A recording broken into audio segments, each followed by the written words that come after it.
कल्याण न्यायालयाचा निर्णय, विजय पाटील हत्या प्रकरणात 3 दोषी, 10 जणांची निर्दोष सुटका, महेश पाटील यांचीही निर्दोष मुक्तता।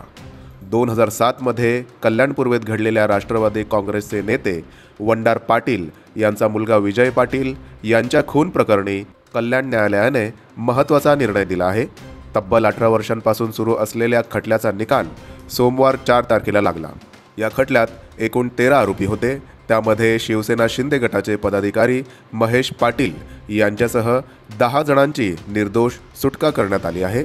तर विजय बाबूराव वाकडे, साजिद हमीद शेख आणि सुनील रामचंद्र भोईर या तिघांवर खुनाचे आरोप सिद्ध झाले असून न्यायालयाने त्यांना दोषी ठरवले आहे। सध्या दोषी ठरवलेल्या तिन्ही आरोपींना न्यायालयीन कोठडीत पाठवण्यात आले आहे।